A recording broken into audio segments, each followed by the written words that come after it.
Up, guys? It is Friday. Today is dynamic effort sumo deadlift. I got about an hour to knock that out before I head over to the field. I got one of my high school football players and one of my college lacrosse players coming out to do an acceleration day. Big focus on all of our lower end technique work. So when I say lower end, I'm thinking like just super basic stuff.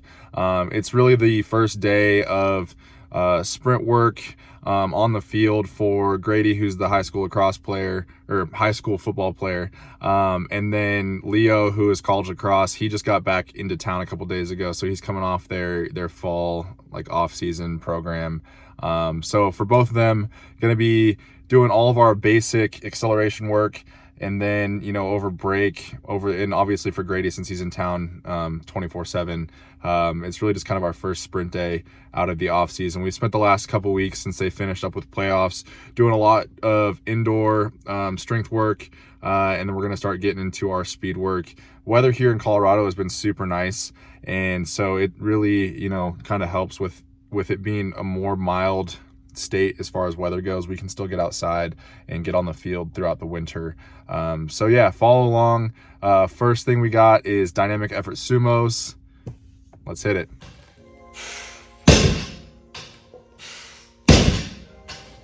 All right, so we're at 315. We're gonna go 6 sets of 2.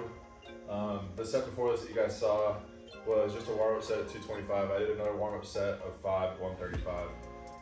We're at about, 6 to 8 inches of blocks. I got 2 plates stacked, so we're pulling from a little bit higher of a point today. But 315-2, we'll see how it moves. Might go up a little bit. We're gonna go 6 sets of 2 and go from there.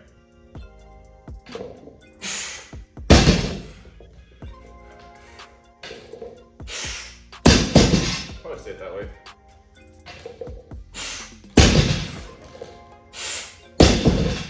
Typically, I go double overhand.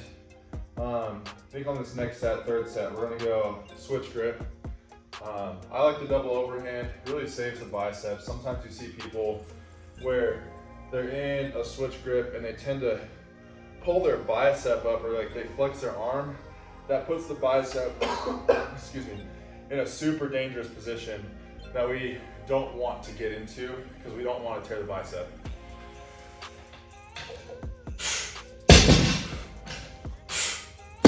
Thing to think about as we do sumo. So one of the big reasons we do sumos with our athletes and how it translates to sports. And I wrote a really good article explaining this on our website, ironworksperformance.com, about lateral force development. So when we think of athletics, baseball, football, basketball, soccer, lacrosse, a lot of times things are played in this position. Change of direction, our baseball guys are driving down the mound or hitting. Isaac, one of our athletes who was just in here, he was a baseball guy at Illinois and then went to throwing javelin at Colorado Mesa. Still in that position, there's a lot of driving. So when we think about, and this goes all sports, football, like I said, a lot of change of direction, a quarterback, right, dropping back, driving the ball down the field. The reason we do sumo, when we get to that wide stance, okay, it is working those lateral muscles. So if we get strong here and how that translates, we're trying to build more force here. As you pull up, you are pushing out, okay, and pulling up. That is going to build those muscles that directly relate to this movement or, a cut, change of direction. It's super important that we implement, like I showed in our previous video, the box squats, working on that starting strength. Within this one, we're trying to work lateral force development. And so it naturally translates this to that lateral force development on the field. You can build a lot of force here, a lot of power here. That's gonna directly relate to more power coming down the mound, a better cut on the field, a quarterback being able to drive the ball further down the field. Everything we do as an athlete is ground up, so we have to be able to build force through the hips into the ground. Third set, 2 reps.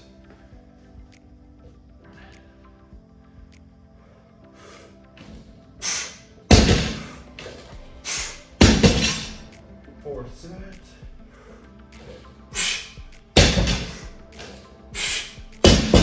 Up to 365. We're using the Texas deadlift bar, so it has a little more flex to it than like a regular power bar.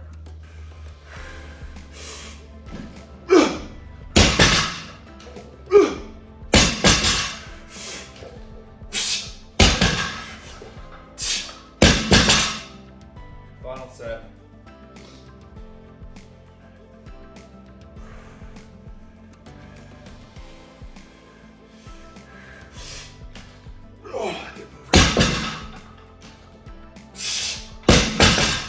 Our next movement here is going to be a seated slam ball med ball. Good morning. This is 60-pound med ball.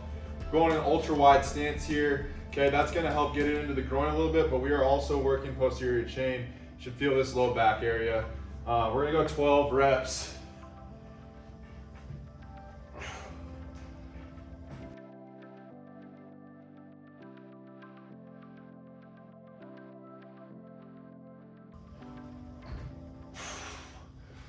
Gonna do about 3 sets of that. I'm not gonna record all of them. Yeah, so the next part of this video, we'll be out on the field working our acceleration day. I'm Grady. Go to Broomfield High School, class of 2027. Position we play. Defensive tackle.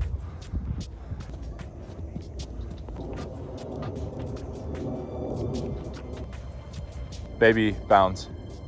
Remember? Baby down? Yeah. Okay, medium bounds.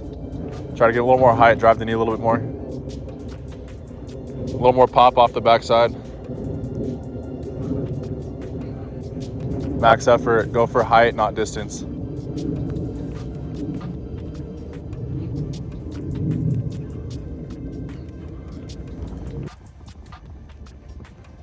And jog it out. Good. Good. All right, next, 5-yard burst. Okay, focus on acceleration. Okay, and in that acceleration, focus on the knee drive piece of it more than anything. Okay, so knee drive on the front side, push on the back side, 5 yards.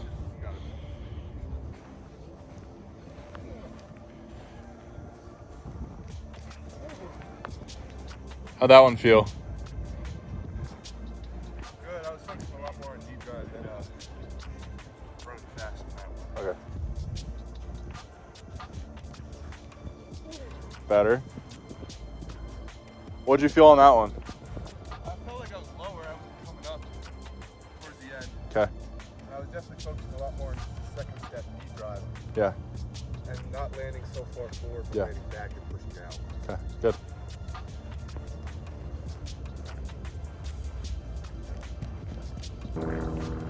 Knee, good. Should have wore shorts, bro. Emphasize knee to chest, not chest to knee. What are we thinking about on this one? Pushing out, not up. Okay. Front shin angle tight.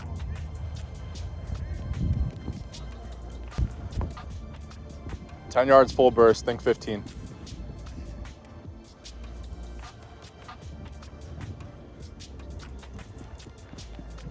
Good. How'd that feel? How'd that one feel? I felt like I was a lot lower. I felt like I was a little more knee drive. I don't know about my shins though. They look good.